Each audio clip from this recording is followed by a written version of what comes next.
Hey guys, All in Crypto here, and welcome back everybody for another YouTube video. Today we've got an exciting one lined up for you. We're going to be discussing one of my favorite altcoins, and in case the background hasn't already given it away, that altcoin is Chainlink, or Link is the ticker.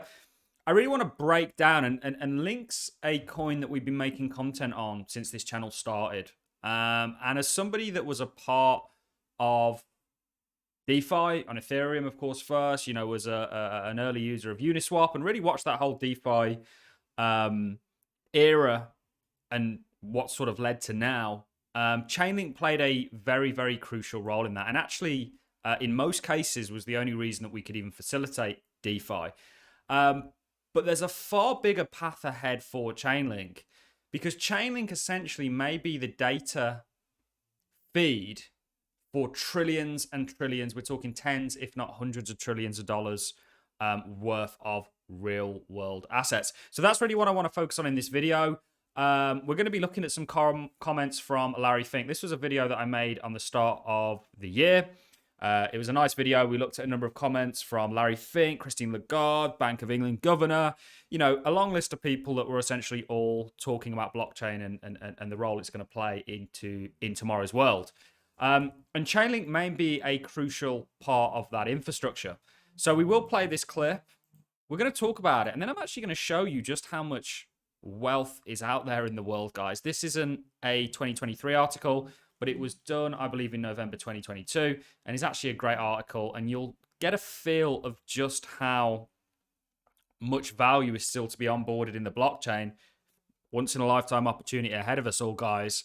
But actually, you'll also get a feel of, well, how are these tokenized assets staying related and true to the real world assets price, data, whereabouts, whatever it is. And Chainlink may be the thing that facilitates that and play a significant role in the world that we're moving towards. So very quickly, what is Chainlink? Chainlink is an oracle. Chainlink essentially allows off-chain data, so data that isn't native to a blockchain, to be onboarded on chain, and it's verified in a decentralized manner that is economically incentivized. It is revolutionary. Most blockchains have an inherent issue, and that is that they can't get data from outside of the blockchain. They've got these kind of almost gardens of data surrounded. Well, Chainlink provides a kind of hook and a rope for data to get over these walls and these blockchains to stay up to date with what's happening in the real world. Very important for DeFi. Also, just to mention this, we had some massive news from Coinbase. Chainlink are going to be the people facilitating all that on Coinbase in terms of data feeds. This was from, I think this is Chainlink's head of CFI, so centralized finance. Congratulations to Coinbase and Build on Base team for a successful launch. Chainlink are obviously very excited for this because, of course, they're going to be the main oracle. There's no real competitors, to be honest with you, for Chainlink as of yet. There are other projects, and we've actually had some of them on the show that are looking to do a similar thing. But in my experience, Chainlink are they have a monopoly on the space as of right now. So this was an interesting post, and this really got me thinking. Trillions of dollars, that's what potential market size for tokenized real-world assets are. Chainlink's proof of reserves provides unparalleled transparency into off-chain collateral, helping enhance the security and verifiability of tokenized real-world assets. So it's extremely important. Chainlink doesn't just stop there. If you look at things like GameFi and all these other things, Chainlink's going to play a role in that. And also things like stable coins, proof of reserves, all this stuff, Chainlink is very relevant in. So I want to go ahead and play a clip from Larry Fink before we really explore any further. So I'll go ahead and do that now. I will minimize my face. Double me, what worse could befall you. Yeah, I'll go ahead and play the clip, and then we'll get into it. I actually believe this technology is going to be very important. Look at it. We have been part of a huge revolution in investing through ETFs. We believe that ETFs will be changing the whole way we invest. Many people still use it as a means, well, people are investing it for indexing. No, the majority of people who are putting money in in ETFs are active investors that are buying exposure. The entire bond market is being transformed as we talk right now. I believe the next generation for markets, the next generation for securities will be tokenization of securities. And if we can have that distributed ledger that we know every beneficial owner, every beneficial seller, we all have our code of who's buying, who's selling, instantaneous settlement. And think about it, it changes the whole ecosystem. You don't need trust banks. But does that disrupt you eventually? Because you are custodying all of these assets. No, we're not a custodian. We're not, we use third-party custodians in everything we do. In everything you do? We're not a custodian bank. So your goal, by the way, I don't think that he was technically a custodian either, which is a separate issue. I think they were. I don't know if there was a real custodian in that closed ledger, but that's a whole other story. You should ask him that question. No, I mean, the transformation, think about it, instantaneous settlement, bonds and stocks. No middlemen. We're going to bring down fees even more dramatically. As for me, I don't have to vote on any shares anymore because the beneficial owner will do all the voting. Yeah, so he's talking about blockchain there and that sort of revolutionizing the stock world. And that brings me on to what I want to explore next. Now, I'm going to do a video tomorrow on this, really talking and highlighting again to people the opportunity that's in front of us with blockchain. But let's just take a look at sort of global wealth represented visually, because this is interesting, because this essentially could be what Chainlink, you know, we have CBDCs coming. And there is an argument there, well, why do you need to make sure that CBDCs are, you know, have that off-chain data because they will be $1. So you don't really need them there, but in terms of derivatives that may come from it, all this kind of stuff. So let's just take a look. Also, proof of reserves for banks and stuff like that. You may need it in that case. Let's just take a look at global wealth. So this was obviously an article looking at how bad Sam Bankman-Fried lost. Sam Bankman-Fried is a Trojan horse, by the way. What he's done to the space on behalf of the kind of elite out there, I think is completely scandalous. Sports teams. So this is one of these squares is representing 100 billion. So you got 3.25 billion. 3.25 billion. Professional sports teams. Cryptocurrencies. This was 2.8 trillion, and today it's fallen to. This is the peak of November, so it's a lot smaller than that. You've then got Russia versus Ukraine. Russian economy was $1.8 trillion, and the Ukrainian economy was only 0.2. Military spending is 2.1 in 2021, and that's just a few countries, or that's everywhere, so it's quite a lot. Then you've got currencies. You're talking, and this is coins and banknotes, so not what's on the computers. You're talking $8 trillion. The world's gold is 11.5.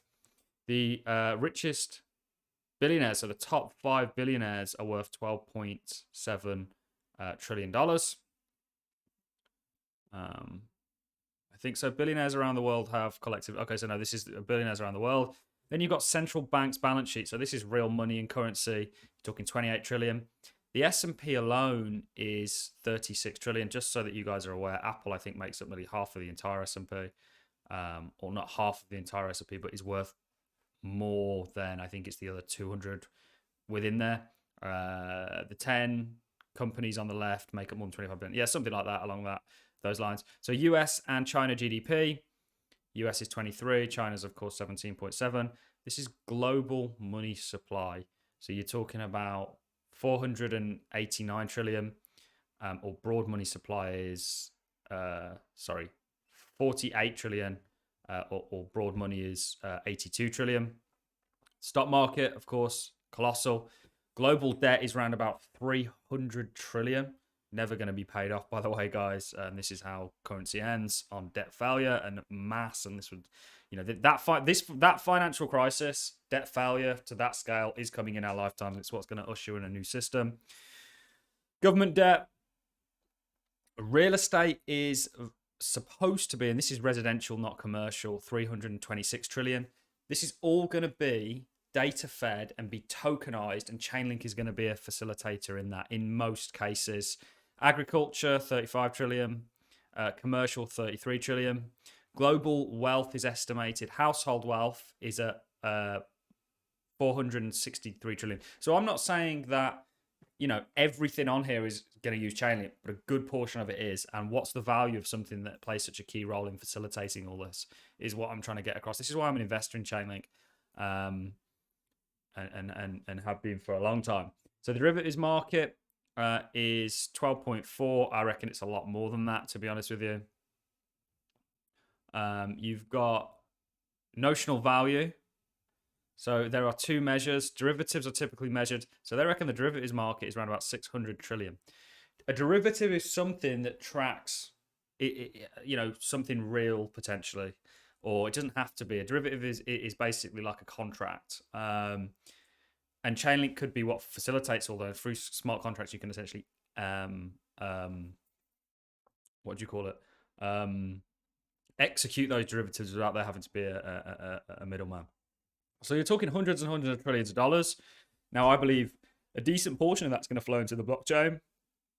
And, this is where we get $10 trillion valuation from, for a market cap, so on and so forth. Not for Chainlink, but Chainlink is going to play a crucial role in the tokenization of everything. Also, if DeFi becomes more and more of things and attracts trillions, it's going to really be the main instrument to allow data feeds for DeFi to take place and the facilitator of it. Stop sleeping on Chainlink, guys. Chainlink is going to be huge. Not only that, they're very well represented within this industry. What is the fundamental goal of crypto? Is to facilitate short-term token speculation via capital rotation, games, and inflationary rewards? Or is it to improve how society functions by creating a more transparent, accessible, and efficient global economy? Talks about all these things, the current state of decentralized finance. And then it goes on to talk about, global, the amount of money out there globally, and all these other great things. So real world assets, we heard from Larry Fink himself, largest asset manager in the entire world with nearly $9 trillion in terms of capital. BlackRock are one of the only companies that actually grew through 2022. And, Chainlink may or likely will play a key role in facilitating all this. So what price do I think Chainlink can get to? Well, I'm not a big fan of just throwing big round numbers out there, $100, 200, 300, 400. But what I can say is I think its market cap will exceed the previous one, given the fact that crypto is still in its very early state. Could you see $100 billion market cap for Chainlink?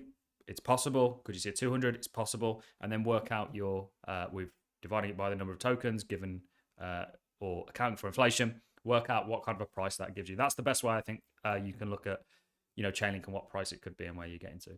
But Chainlink is going to play a crucial role in the world that we're moving towards. That's my opinion. And on that note, I'm going to love and leave you. If you've enjoyed this content, a like is always greatly appreciated. So is a comment, and I'll catch you all in the next one.